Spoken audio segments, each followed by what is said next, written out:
difference is gliding versus tearing into the paper. Then you also might want some colored pencils or markers. I have mine here in my Elena of Avalor pencil case that I bought for my daughter about 10 years ago, and I've kept. She outgrew it a long time ago, but you know what? Growing up in the 70s and 80s, I did not have Disney characters who looked like me. So now that they do, I get very excited. So Elena of Avalor pencil case. And you also might want some stickers. I am not a big sticker person, but I love these stickers. That's me talking about all the things I like to collect in order to make doing a monthly course correct fun for me. On this episode of the Harness the Power of Planning podcast, I talk about two things. One, I talk about planting seeds.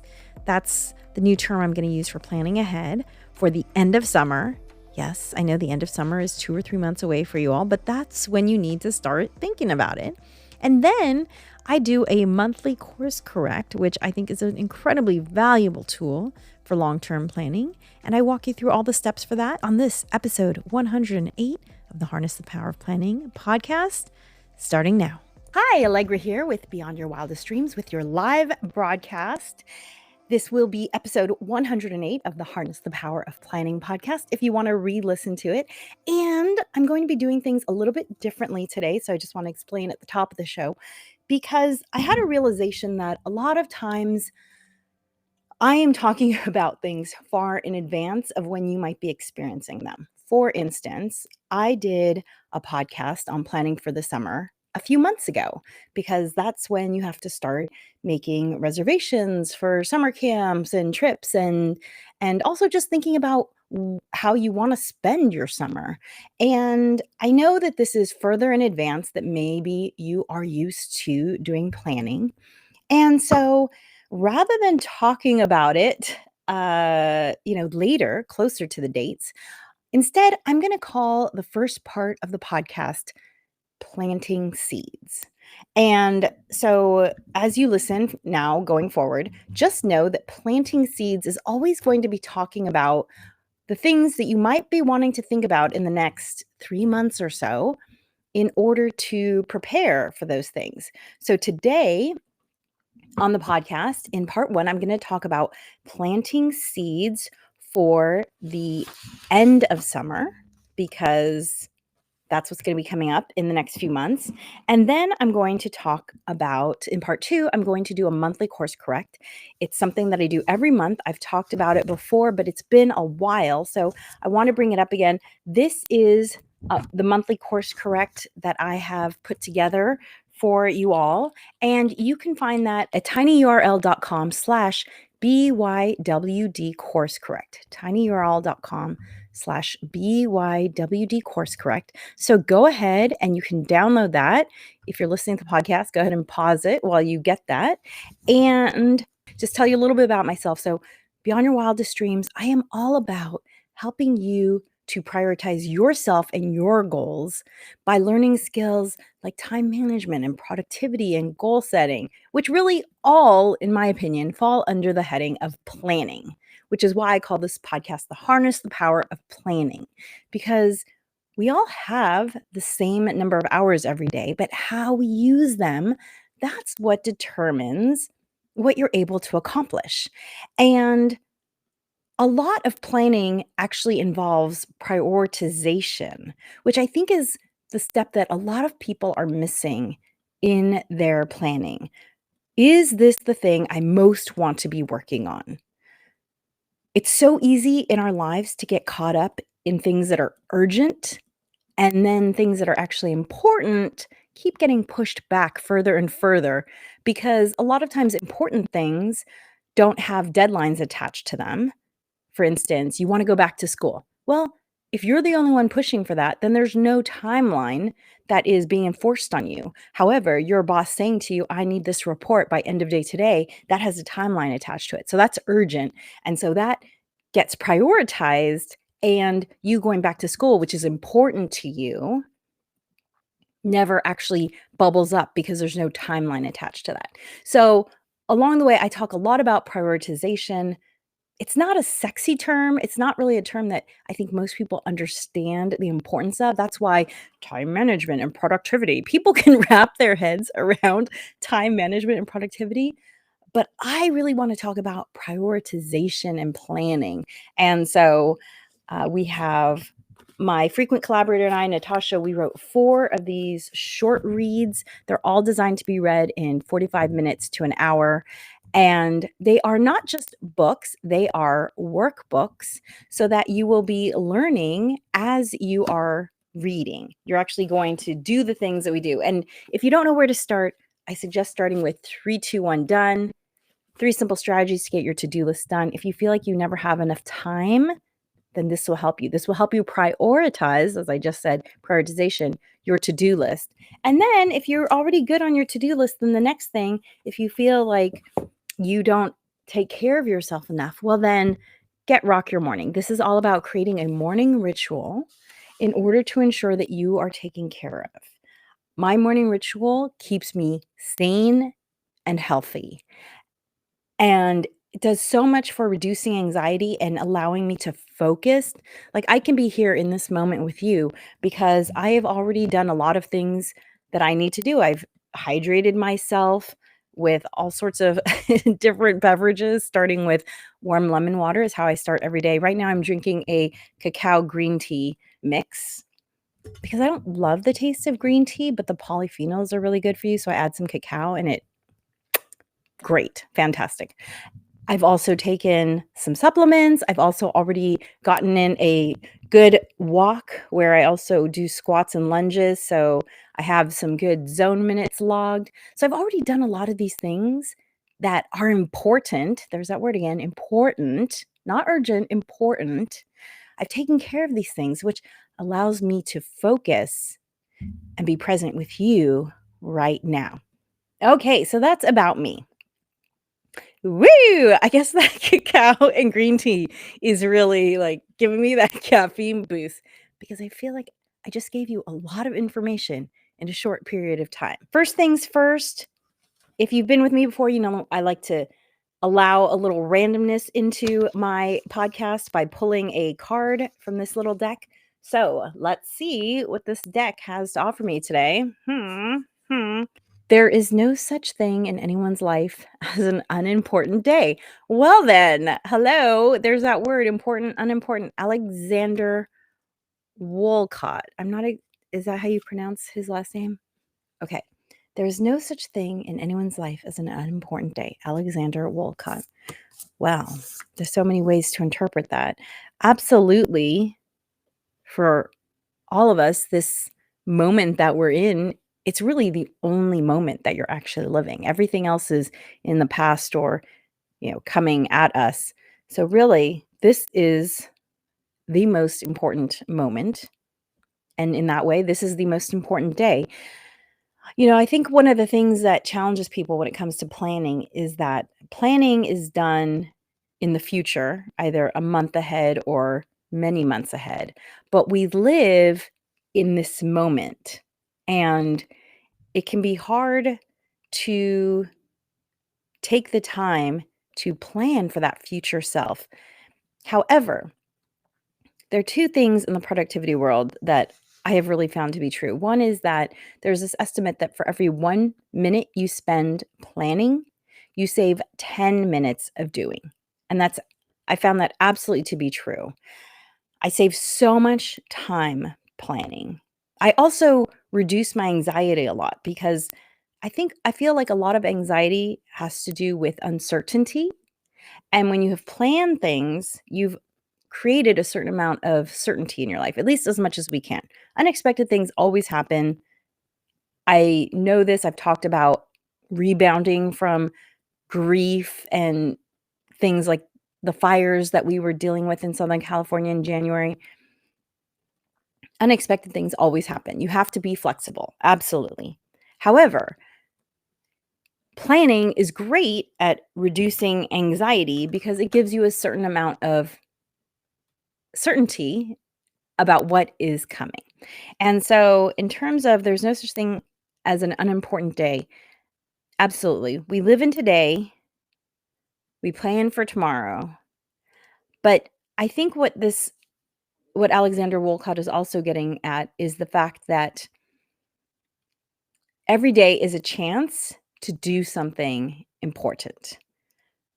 And that's where prioritization really comes in.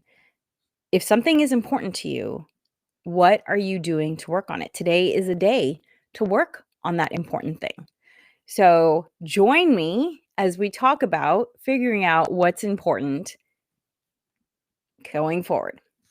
Okay, so as I mentioned, I want to tweak the first part of the podcast and call it planting seeds, because I just want you to get into the habit of thinking a few months ahead. Because big things like planning a trip or planning to go back to school or starting a business or writing that book that you want to write, it's easier to think of those things a little bit in the future, not so far that it gives you a pass to not do anything about it, but far enough that you can kind of amp yourself up and get ready for this thing that's going to happen. So, part 1 of the podcast today, I'm calling Planting Seeds About the End of Summer. Now, the end of summer is sometimes not a big issue. If you don't have school-age children in your life, then the end of summer might not be such a big thing. But I'm going to talk about it from both points of view. So, first, if you're a parent, the end of summer is a big deal because school is starting. And this is true if you homeschool like I did for many, many years, or if your kids go to regular school like my kid does now. Because even when you homeschool, there's still a little bit of a lull in summer because maybe some of the extracurriculars you do go on a hiatus, or maybe some people that you work with to provide your child's education take some summer breaks. So even in the homeschooling world, at least the homeschooling world I'm familiar with, there's still a little bit of a break in the summer. Maybe some of the play dates that happen, and I still call them play dates, even if my kid's a teenager. When we were still homeschooling, every other week, there was a group play date at a local park where she could socialize, and there was always an activity, etc. Okay, so even in the homeschool world, things change during summer. So as you are approaching school starting, here are some things that I do with my kiddo in order to set her up for success for the school year. Okay. First of all, I start making sure she's getting up earlier, because if your kiddo's like mine, she is just enjoying the sleeping in. And I like to allow that because if you know any of the brain science behind kids and sleeping and their brains, allowing your child to sleep until they wake up is a gift for their brain health, because the brain is doing a lot of growing and fixing and repairing and recording of stuff and during sleep, and that's important that it doesn't get interrupted, which unfortunately it gets interrupted. There was one study I saw that said that IQ points had dropped for every minute that school started earlier and earlier. So, and this is even more important at certain ages, like teens, it's even more important for them, which is why some schools now start half an hour or even an hour later. When I was homeschooling my kiddo, we wouldn't start schoolwork until 10 a.m. So I slowly get her into the process of waking up earlier about 10 days to 2 weeks before school starts, where it's just like, okay, 10 minutes earlier, we're going to get up 10 minutes earlier. And then the next day, 10 minutes earlier. And the next day, 10 minutes earlier, so that she can be ready to get up early for school. So that's one thing I do. The other thing I do for my kiddo is during the summer, I have her continue with a little bit of academic work so that she doesn't suffer from, brain drain, where she just doesn't remember anything when the school year starts. Because let's face it, if you're not multiplying polynomials on a regular basis, you might forget. There's so many great ways to do this. I'm a big fan of summer bridge books, and I might have a link here to this. I'll put one in the show notes. They're summer bridge books. They're workbooks where you just have your kiddo do 4 or 5 pages a day. It'll take them maybe 30 minutes max. My favorite ones are actually set up in like an adventure style where every day they're going on a quest. Unfortunately, these stop, I believe, in 8th grade, but there's some great ones even for high school age kiddos. So keep your kiddo's brain working by doing a little bit of academic work. It will make the start of the school year so much better. A third thing that I do with my kiddo is towards the end of the summer, I have a conversation with her about what is it that you want to do this school year? What are the grades that you're envisioning working towards? What are the extracurriculars that you want to take part in? How are some ways that you want to grow and learn and experience? Because I think this ideation or visioning or just, contemplating what is it that I want to get out of this school year is just not something that happens on a regular basis. And so asking your kiddo to think, "Hey, how do you want this school year to go?" That's going to get them into the process of thinking about how they want their lives to go and what they want to focus on. For instance, my kiddo, I set up a boundary with her. She has one extracurricular that she does, and she's told me this freshman year of high school that she wanted to do a second extracurricular. And I said to her, if you want to do a second extracurricular, then all of your grades need to be A's and B's, and there need to be more A's than B's. I said 2 B's maximum if she wanted to have a second extracurricular, because her focus should be her schoolwork, and after that, then she can do an extracurricular, another one. So have these conversations with your kiddos. It's helpful for them to think about what is it that they want to get out of their life. It's priming their brain to think about planning for their life. What is it that they want to do? How do they want to prioritize their time? And also setting up healthy boundaries and knowing where to focus. My kiddo knows that if she's not getting things done with her academic work, then she's not going to be able to do the more social things of teenage life. And that's just a expectation that I have set. It's an expectation that I set for myself. She sees me getting my stuff done before I'm going out and, having fun. And I think that's a healthy way to introduce this concept. So those are 3 things I do. 1, start getting her up earlier, about 2 weeks beforehand, in small 10-minute increments, 10, 15-minute increments. 2, have them do some academic work by using either a workbook, or you can also use things like Khan Academy, which are free online kind of gamified learning experiences. Just if you look online for summer bridge activities, that's a great way to start. And then 3, have them think about and write down what it is they want to get out of this year. Maybe even put it in, I've done this with my kiddo before, where we tape it to her door, on her bedroom door, so that she sees it every day. This just gets them into the process of thinking about the future. So those are the 3 things to set them up for success. Now, if your kiddo is going to a new school this coming fall, then I have some extra tips for you. I just experienced this with my kiddo last year, and it was so helpful. Okay, the first thing is, if your kiddo is going to a new school and maybe they've never had a locker before, grab one of those combination locks and have them practice doing it.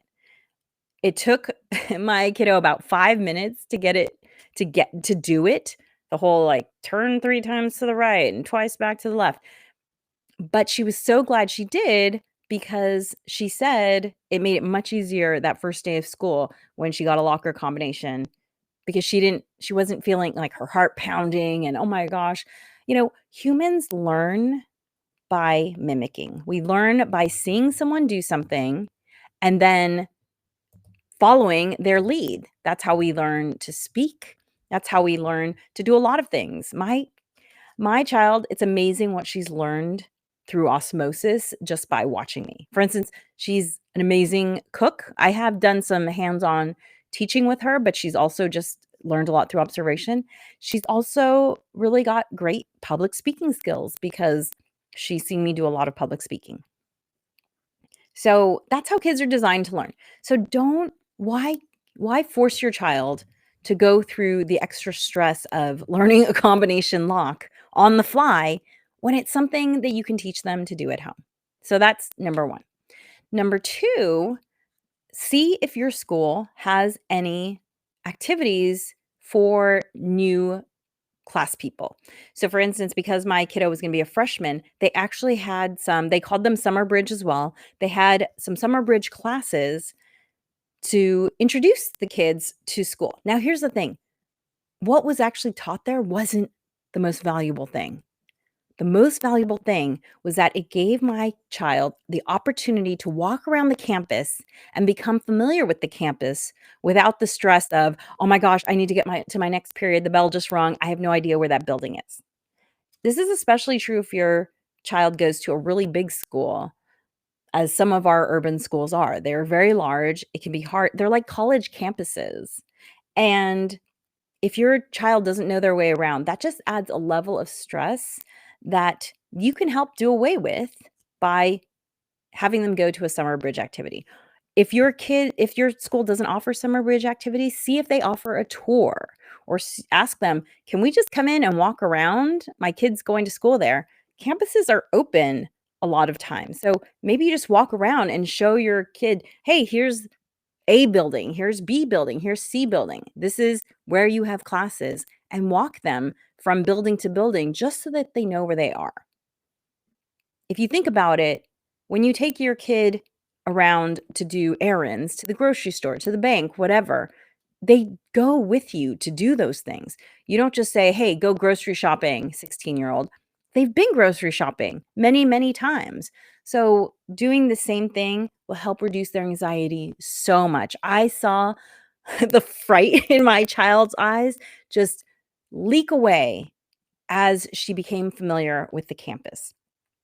So take advantage of any of those summer bridge opportunities. And if they don't have them, then take advantage of just take your kid to the school and see if they can go on a tour or if you can just do a self-guided tour. It will help them feel so much better. The final thing is to talk to your kid about age appropriate expectations. And again, this was something that I was so happy that they did at my kid's school. They actually, one of the weeks of summer bridge activities that they had for my kid was nothing to do with academics. She went to 1 week of math, and then she went to 1 week of, they called it study skills. And those study skills included things like talking about the appropriate and inappropriate use of devices in school. And so they were really just laying out what I guess non-academic expectations of being a student at the school meant. They talked about nutrition and lunch and what would be offered to them and how long it lasted and how it worked and where they would go. So it was just a really nice, soft way to introduce my kiddo to her new school environment. So if you have a kiddo changing schools, those are my extra tips for you. Finally, if you don't have kids, I encourage you to think about how you want the end of your summer to go. Do you already have time off planned? Have you planned your trips? Do you want to plan an extra trip in August? I know that August is just kind of a popular time to think about travel as the warm weather is kind of ebbing. However, if you don't have kids, another great thing to think about is the travel, the end of summer, the after summer travel that you're going to take part in, because September is such a wonderful time to travel. When I was homeschooling, we would travel in September because that's when all the deals were running. Airfares are less expensive, hotels or Airbnbs or wherever you want to stay are less expensive, and there's all sorts of cool fall activities happening all over the world, all over the country. So, if you don't have kids and you have the freedom to travel when everyone else is in school, then think about, how do you want to spend your September? September might also be a great time to plan a getaway with friends.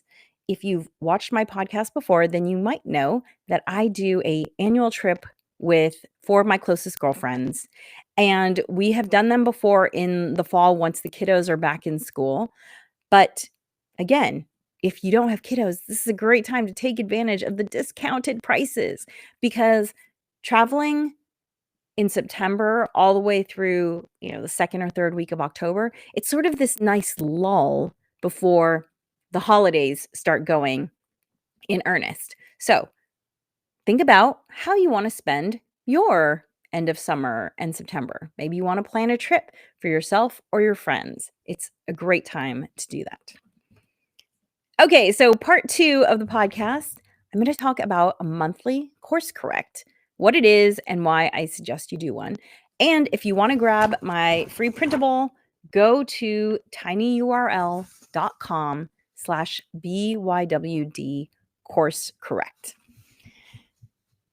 So, what is a monthly course correct? I'm gonna take a little sip of my cacao green tea. Excuse me. So much better than green tea alone. Blech, green tea alone.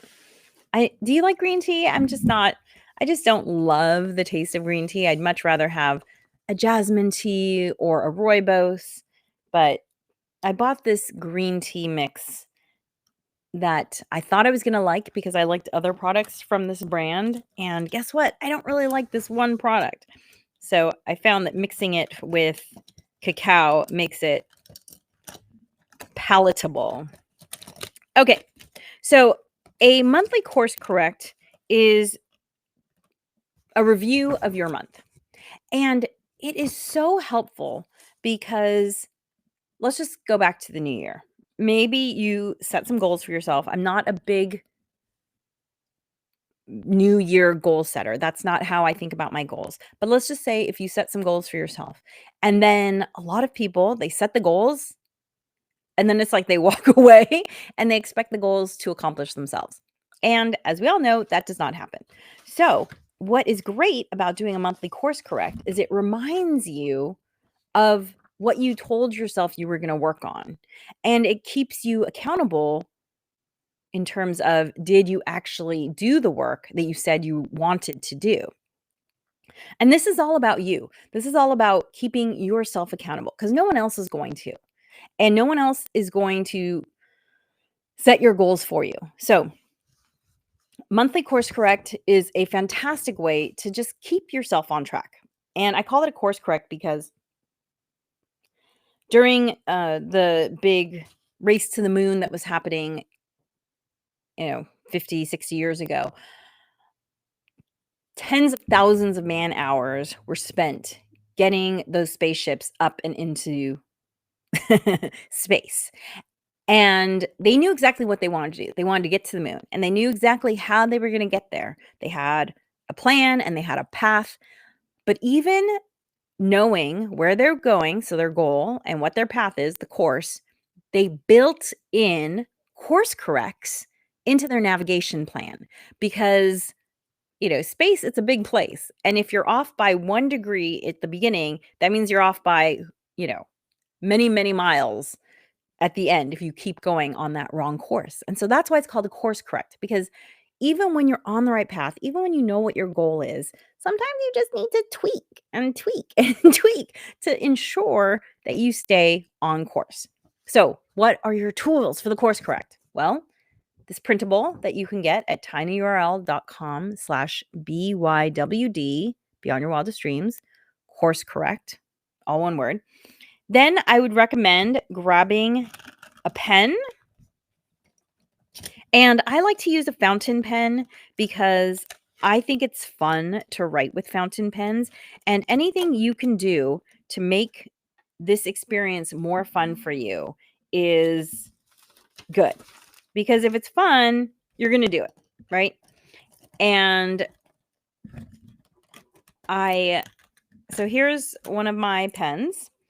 And I also like to use a specific color ink with my fountain pen. I like this Waterman Mysterious Blue. It's a lovely color. And again, this just makes it fun for me to do the writing. So find a pen that you like to write with. If you want, get a fountain pen. There are all kinds of them. I recommend vintage ones because the quality of the nib does matter. It is different. So get a good quality nib because a good quality nib will make you feel like you're writing in butter. A bad quality nib makes you feel like you're like dragging a pen across the page. It's really painful. It's the difference is gliding versus tearing into the paper.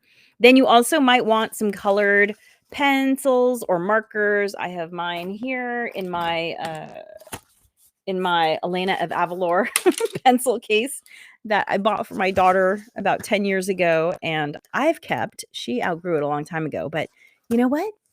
Growing up in the 70s and 80s, I did not have Disney characters who looked like me. So now that they do, I get very excited. So, Elena of Avalor pencil case. And you also might want some stickers. I am not a big sticker person, but I love these stickers. They're these rainbow hologram stickers for those listening to the audio podcast only.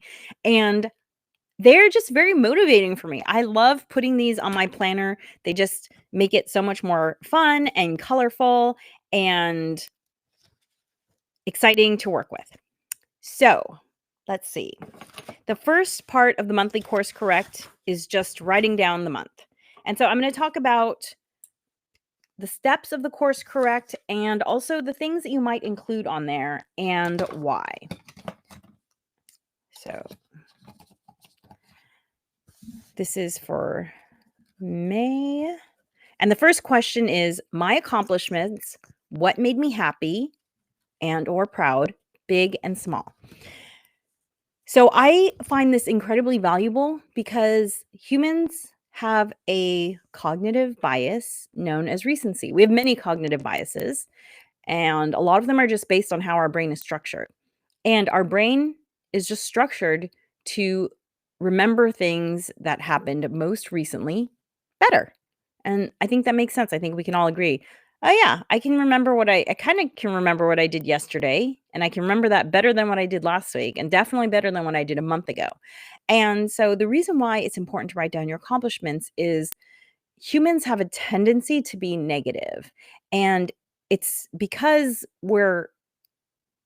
it's because we live finite lives. And so we're kind of always worried about surviving. I was an anthropology major in undergrad, and so I always think about how we were designed, how we were programmed to live, because the reality is that although our world has changed a lot in the last 100 years, our programming, our DNA, the way we're designed to work has not. And ancient man, which is the programming we're still running, they were concerned, am I going to have enough food? That was their big concern. And so we're kind of always prepared for the negative. And so what writing your accomplishments down does is it helps to counteract that inherent negativity and remind you, oh, look at all the great things that happened to me this month. And I encourage you to write down things big and small. For instance, anything that is helping you to move forward your goals is an accomplishment. So I have a goal of staying in touch with friends and family who are out of town. And in order to do that, every week I write down someone's name and I call that person to re-engage with them. And then when I do that phone call, I give myself a sticker, one of these rainbow stickers, because I did what I said I was going to do.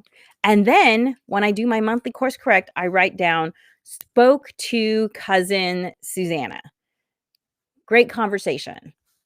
So happy to hear about her kiddo's success. That's how small the accomplishment can be for you to recognize it. And guess what? It feels good. It reminds me of that phone call and the feelings that I have towards this cousin. And that's wonderful. So it doesn't have to be, sold a $10 million building. That's not the only accomplishment I want you to write down. I want you to write down anything that helps you live the life you want to live. So whether or not that's calls with friends and family, maybe that's date nights, maybe that is a fun day with your kiddo, maybe that is a fun day for yourself. I actually did something really incredible in May, which was I sang at Carnegie Hall, which I know is like a huge thing if you think about it, but it wasn't something that I've been working towards my whole life. It actually all came out of a self-care practice that I've had for a number of years, which is singing in a choir. I've sang in a choir since I was about 8 years old. I love choral singing as a community experience, and I never thought that singing in a choir would lead me to Carnegie Hall, but it did. I talk about it at great length in the last episode, I think episode 107 of the Harness the Power of Planning podcast. You can also see my 3-minute video on my week in New York. So that was amazing. That was a big thing. But another thing that I did was I booked the date for my next comedy show. So I produce a comedy show here in Los Angeles called Soy Saucy. It features all Latin and Asian comedians because I myself am Latin and Asian, and I thought that would be fun. And what is more Los Angeles than tacos and boba? So I booked my second show. This is a goal I've been working towards, booking a comedy show. I've been working towards this for about 2.5 years. And my goal was to do 4 in 2025. I think I'm only going to do 2 because I just want them to be great, and that's what I have the bandwidth for, and you know what? That's fine. Hey, 2 is more than 0, and I would consider that a win. But you notice I'm not even I'm rewarding myself just for booking the date. The comedy show hasn't even happened. It's not until September 7th. It's many months away. But I booked the date, and that is something to be rewarded because that makes it much more likely to happen. I've also booked all the comedians, which I'm writing that down as accomplishment too. So that was fantastic. So these are the sorts of things I want you to write down as your accomplishments, big and small. Okay. There's a question just at the bottom of the accomplishments that says, did I reward myself for the above? Now, rewards are something I talk about in the life design course that I have. It's also called Harness the Power of Planning. It's a 6-session life design course. You can find out more about that on my website. And some people do really well with rewards. Other people are not motivated by rewards. A reward can be as small as a sticker, honestly. A reward can also be doing something more efficiently, and therefore you just have more time to yourself. So if you find rewards motivational, great, use them. They don't have to be big. When I have fallen off the exercise routine and work to get back into it, one of the things I've rewarded myself with have been a new pair of socks if I exercise as many days in a month as I say I'm going to exercise. So they don't have to be big things, but that's that question there. Okay. Number 2, my insights. What did I learn about myself, my habits? Well, I read a book called The Big Leap in May, and it was fascinating because it talks about self-sabotage in a way that I had never heard, and I learned something about my own form of self-sabotage, and that was very insightful.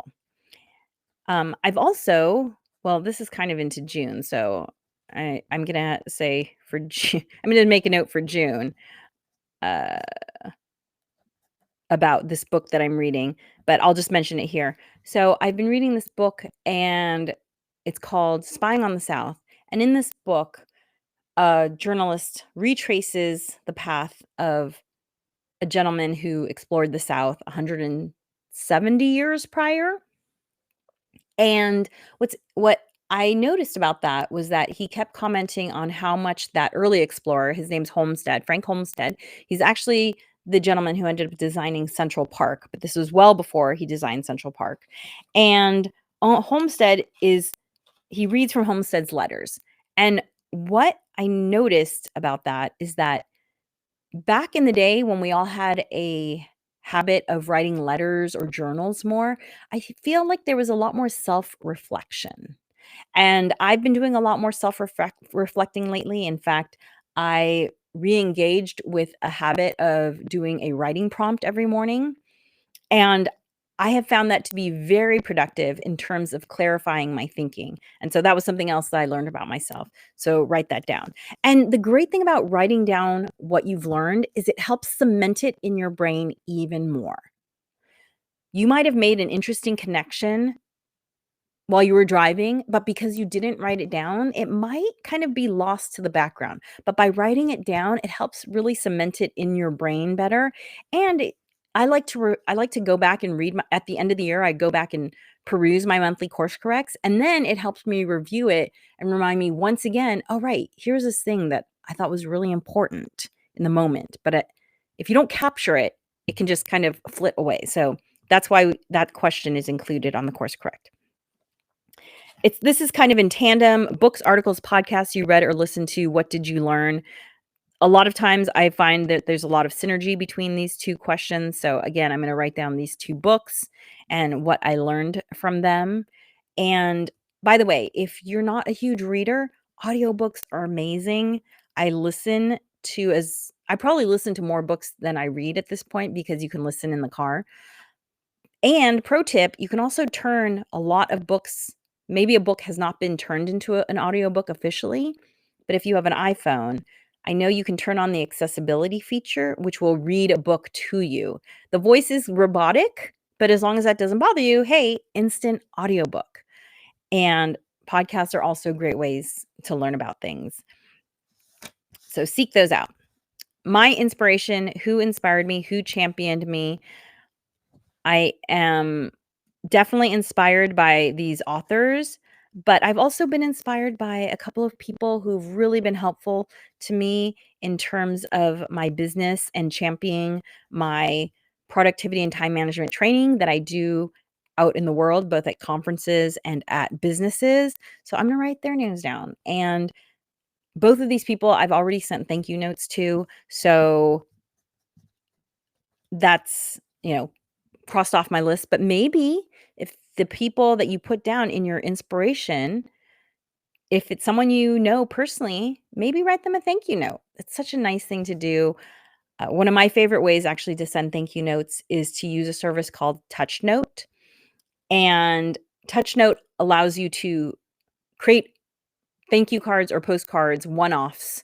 And often what I'll do is I'll include a picture of us or of us doing something together. And then I'll just write a little note and dash it off. And it just happens so much easier and faster that way. Touchnote.com, huge fan of that. And so sending a thank you note is just a really nice way to show your appreciation. Okay, next question. Any distractions, fears, or mental blocks? This is a great opportunity to look inside and be honest with yourself about fears you have.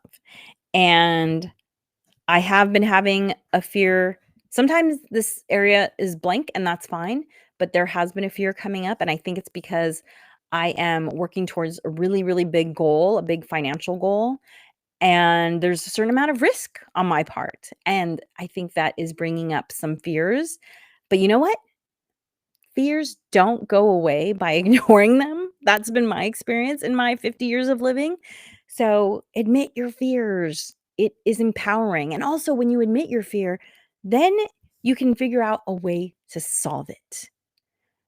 Maybe solving it, one of my favorite things to do is Stoic philosophy. So I might look up some Stoic philosophy related to this fear. Another thing you can do is just look for a podcast or a book or do a search for how to overcome a fear of blank. And in my experience, the only way to overcome fears is head on. So hopefully that inspires you to do that. Self-care is the next question. What did I do to care for myself? If you've heard me talk, I think self-care is so important. I just like to imagine if everyone felt like they were taking care of their needs, how much happier would the world be? And by you taking care of your needs, you are increasing the happiness in the world. Just in that way. So don't, prioritize self-care. It is so important. And sometimes you get things out of self-care that you don't imagine getting. Like self-care is just I find it to be a great time to just practice mindfulness, to just be alone with my thoughts. When I'm doing my skincare routine, I am processing ideas and memories, and it's just a nice, slow, mindful way to spend time with myself. It feels really good because when you are touching yourself, even simple things like putting on skincare, it's actually releasing all sorts of feel good hormones in your body, feel good chemicals in your body. And it's just great to go out into the day feeling good. So, self care, very important. I'm always doing self care. One of my favorite things personally is going to the Korean spa, which I don't think I did it in May. I did it in April. I try to do it on a monthly basis, but my New York trip made that difficult. So, self care. I'm always doing hikes every week, exercise, skincare. Self care doesn't have to be going and getting a massage or anything. It can be as simple as taking a nap, can be self care. So, okay, next question. What didn't happen? What will I do differently next month? And then there's a sub note. Remember, this might not always be stick to the plan, it may mean to alter the plan. So, what didn't happen? This is kind of the core of the course correct. This is where you remind yourself, I said I was going to do this thing and I didn't. And guess what? There are two possible paths to take. Either you recommit to that thing and you work it into your next month's plan, or if this is the third or fourth or fifth month that you have not done this thing, maybe you ask yourself, do I even really want to do this? This goes back to me talking about the fact that prioritization is such an important part of planning, and it's a part that a lot of people skip. Is this important to me? Our world is very loud. And so it can be easy to take on the expectations of your family, your culture, your country. But is that what you want? Is that what feels true to you? And if not, give yourself permission to release the thing. Goals change. When I closed my store, I used to own a store called Green and Greener. I loved it. It was like walking into my dream every day. Unfortunately, the internet and online shopping made it so that I had to close the store.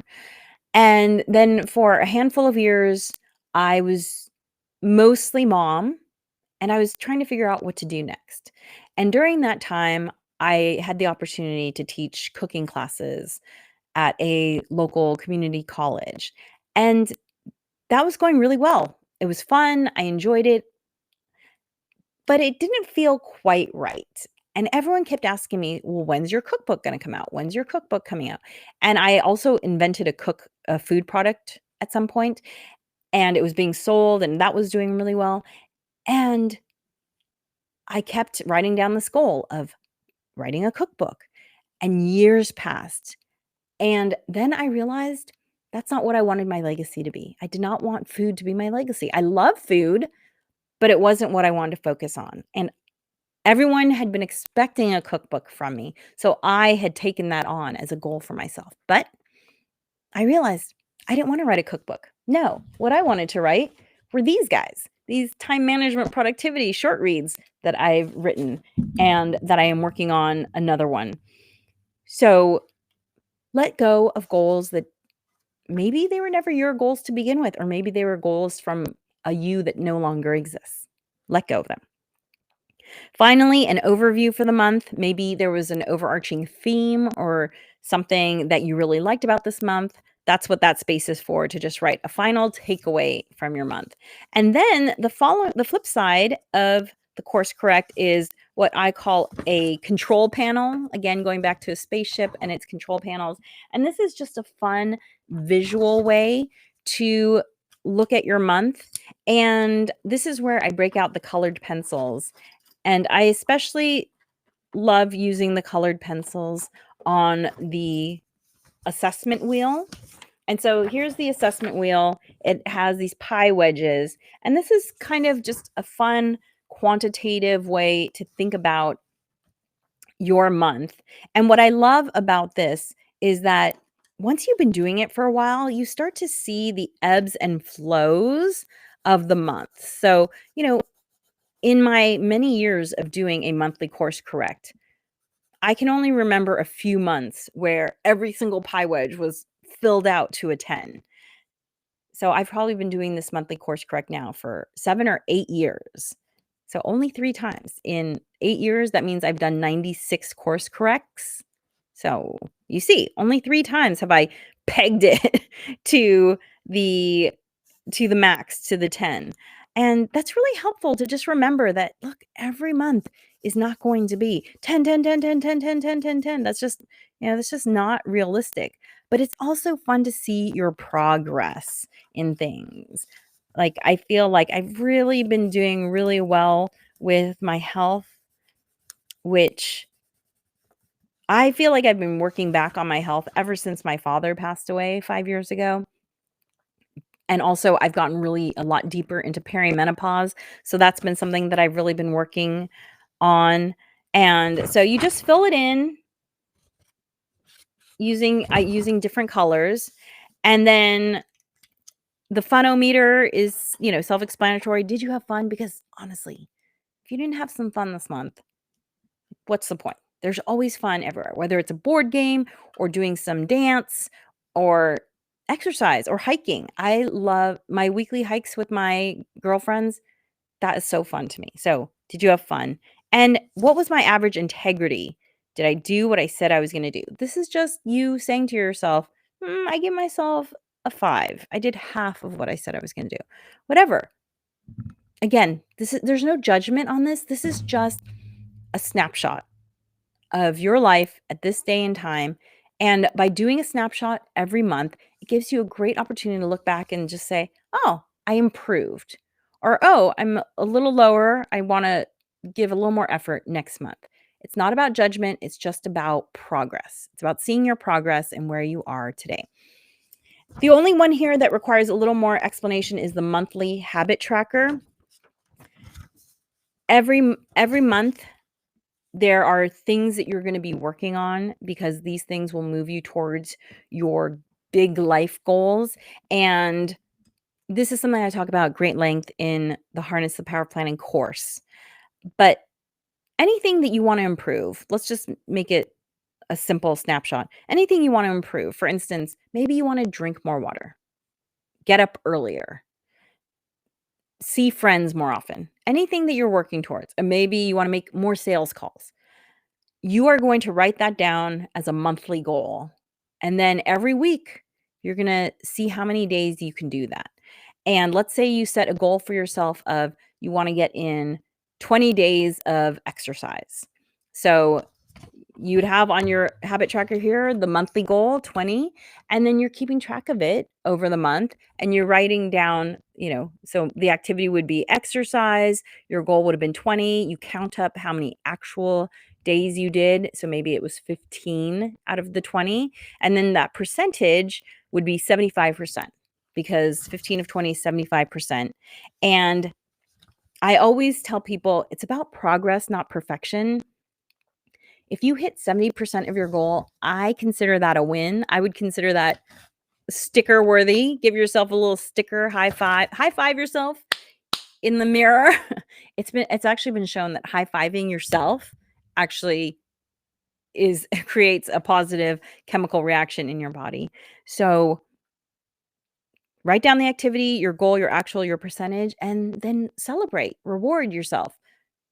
And celebration can be as simple as high five. Yay, I did what I said I was going to do. I'm giving myself a sticker. And this just helps to keep you on track and moving forward. And again, it's all about progress, not perfection. So thank you for joining me today. I hope you learned something. Please like and subscribe and rate my podcast. It really helps and it's costs you nothing to do it. Just a simple boop. You can rate my podcast. I really appreciate it. And if you are ready to take your planning to the next level, consider checking out my course, the Harness the Power of Planning course. You can do an on-demand version at tinyurl.com/HPOP on demand. Hey, summer might be the perfect time to do this. It's 6 sessions. I recommend doing 1 session a week, so it's not a huge commitment. And summertime, hey, you could start the fall with a whole new vision for how you want to plan for the next year. And you don't have to wait for the new year to create a new plan for your life. The beginning of the month can be the new beginning. The beginning of the week can be the new beginning. Tomorrow can be the new beginning. Any time is a great chance to work on who it is that you want to be. Thank you for joining me. And as always, remember, planning makes everything easier. Thanks for listening to the Harness the Power of Planning podcast. Be sure to rate and like and subscribe and do all the things so that we can show up when you need us.